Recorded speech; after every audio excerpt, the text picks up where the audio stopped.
আমরা প্রথমে সিমুলেশনে যাব। সিমুলেশনে যাই ফিল্ড মনিটর অ্যাড করব। এখানে ই ফিল্ড, এইচ ফিল্ড আর হচ্ছে ফার ফিল্ড, এই তিনটা জিনিস সিলেক্ট করে অ্যাপ্লাই করতে হবে। এরপরে আমাদেরকে ব্রডব্যান্ড সিলেক্ট করতে হবে। এরপরে অ্যাপ্লাই করে ওকে করে দিলে আমাদের কাজ হয়ে যাবে। এরপরে আমরা স্টেপ সলভারে যেয়ে স্টার্ট করব। তাহলে এটা হচ্ছে সিমুলেশন কমপ্লিট হওয়ার পরে আমাদেরকে এরকম একটা রেজাল্ট শো করবে।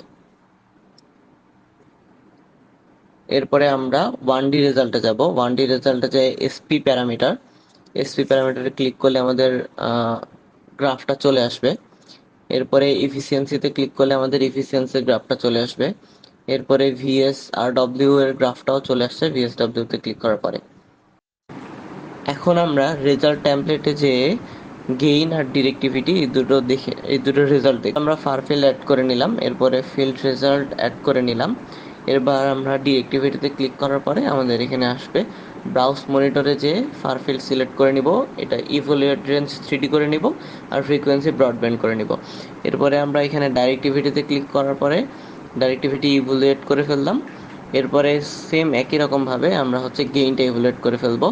অ্যাড নিউ এ ক্লিক করব, তারপরে ফার ফিল্ড রেজাল্ট, তারপরে এখান থেকে অল সেটিং, এরপরে ব্রডব্যান্ড 3D, এখানে ডাইরেক্টিভিটির বদলে করে দিতে হবে আমাদেরকে গেইন।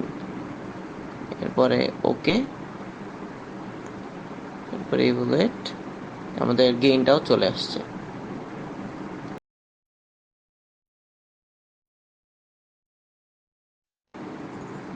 এর এরপরে আমরা টেবিলসে যাই 1D রেজাল্টের মধ্যে গেইন আর ডাইরেক্টিভিটিটা দেখতে পাবো।